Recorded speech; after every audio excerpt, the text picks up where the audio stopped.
Hey everyone, Ben here, and I love online ranked racing. There, I said it. I like it better than racing the AI, I like it better even than racing in a league. I like the unpredictability of it, I like how accessible it is, I like the regular fresh combinations of cars and tracks, and the often short race lengths. I like the drama it creates. I like that I can forget about it afterwards and do another race later. And you can tell I love online ranked racing because I've made over 170 videos about it in a little over a year. And yet I know for many it can seem like a disaster zone of crashes, punts and rage quits. But it doesn't need to be this way. Sure, online ranked racing is always going to bring with it a degree of imminent danger. But you, the driver, have more control over your fate than you might think, and the fact other drivers have a tendency to fall off the track is actually a huge advantage. Assuming you build up a decent level of practice and experience behind the wheel so you can keep the car on track and run consistently, there is literally no reason why you can't score podiums and wins in your split in iRacing or LFM or solid top 5 finishes in the single split grids of Race Room. The key is tuning your racecraft for online racing. Remember, you're not racing the AI, you're not racing in a league or your buddies in a community. In fact, the chances are that when the lights go green, you will have no idea who you're racing with. So you need to adapt your racecraft accordingly. Here's how. The most important thing you can do is pick your battles carefully and learn to anticipate trouble. For many struggling online racers, the problem is other drivers. In particular, bad drivers either crashing out and collecting you in their accident or forcing you off track or into an accident of your own. And it's true, bad or erratic driving is a feature of most online ranked grids. You have to expect it will be when you take to the track, and sometimes unavoidable disaster will strike. But I have genuinely found you can mitigate the vast majority of this by judging your battles and choosing when it's worth the risk of going side by side with someone and when it's actually worth banking the race finish you have. Take this recent example from lap 3 of a 20-minute F4 race in iRacing. A quicker driver is approaching me and he swoops down my inside. There's no point at this stage of the race in risking contact or losing time in holding him up or squeezing him and making it a really difficult pass. Don't get me wrong, I'm not going to drive off track to let him through, but if he's quicker, then sooner or later he's getting past me anyway. And if he's a bad driver, then if I defend hard against him, he could take us both out. 3 laps later, here he is in the wall. Or how about this example with 2 laps to go in the same race? I've just lost second place to the driver ahead, and yet I sense I have a chance to strike back immediately. The way he defends against me here immediately tells me that this driver has literally no intention of giving up the position without potentially forcing us into a crash. At this point I could have said, screw it, if we crash, we crash, but I'm taking this second position back. But bear in mind, finishing second over third probably only gets me an extra bump to my I rating of 0.5%. So other than pride, there's zero incentive for me to take big risks with my third place. So I choose instead to apply some pressure in the closing laps, but ultimately avoid a collision. I'm on his tail right to the final corner where again he weaves strongly across the circuit to block and overtake. But he doesn't make a mistake and we finish third. We raced hard but pragmatically and we got a great result.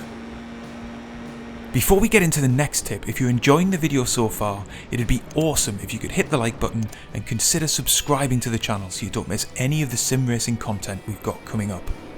And if you're really enjoying the content, there's a bunch of ways you can support me and the channel in the video description. But how do you know how to pick your battles?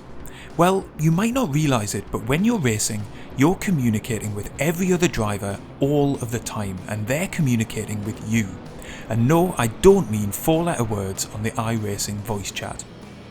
Every move you make in the car is a signal to other drivers of where you're strong and where you're weak, whether you're aggressive or timid, a risk taker or conservative. Now you can choose to adopt an aggressive persona on track and hope that others get the message and get out of your way. Or you can send signals that you're a conservative driver only to spring a surprise move on them when they don't expect it. Both of these are perfectly legitimate strategies that could see you gain places, but they bring with them big risks that could equally see you tumble down the order. My preference 90% of the time when racing online is to send really clear, stable signals.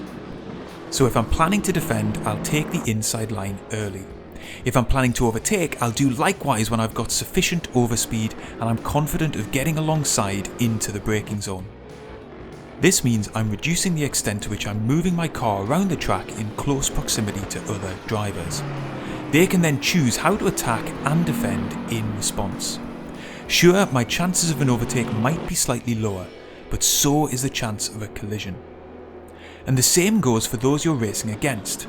As I said at the beginning, you probably have no idea who you're sharing the track with. You might be able to see your driver's ranking and safety rating, but that's it. So this live information is really important. If they look ruthless or unsafe, they probably are. It's almost always better to wait for them to trip up over themselves or someone else than put your car at risk.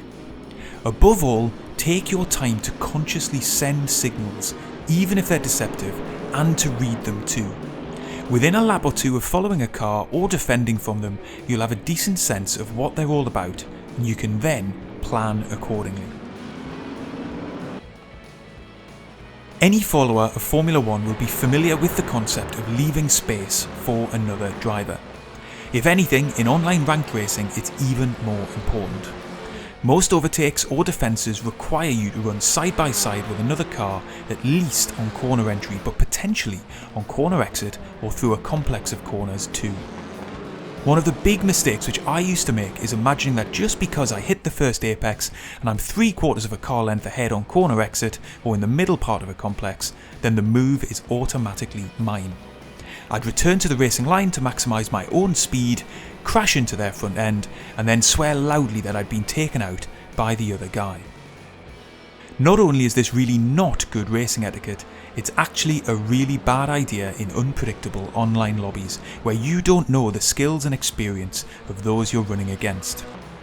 My approach now is to always try to give just a little bit more space than might otherwise be needed, and then maintain that approach until I hear my spotter say, "All clear."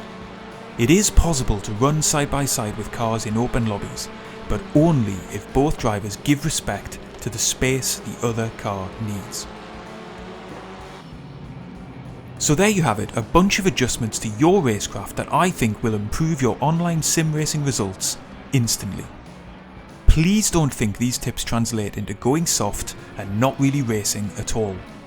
They just mean being aware of what is going on around you, being pragmatic in how you race wheel to wheel, and not taking unnecessary risks which in all likelihood will see you in the barrier.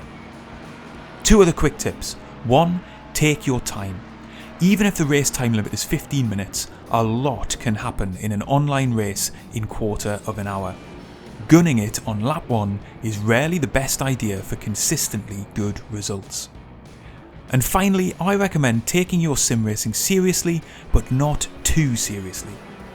If you're able to relax on track, be philosophical about the stakes, and moderate in terms of what you're prepared to fight for, then over the medium term, you'll do way better than if everything becomes a matter of life or death. Plus, it's always worth remembering that when inevitably you do have a bad race, there's usually always another one to hop into within the next hour, where you can make things right. I hope you've enjoyed the video and found it useful. If you have, do leave a like and get subscribed for more. And let me know in the comments if there are other tips you think racers should be aware of to get better results in ranked online racing.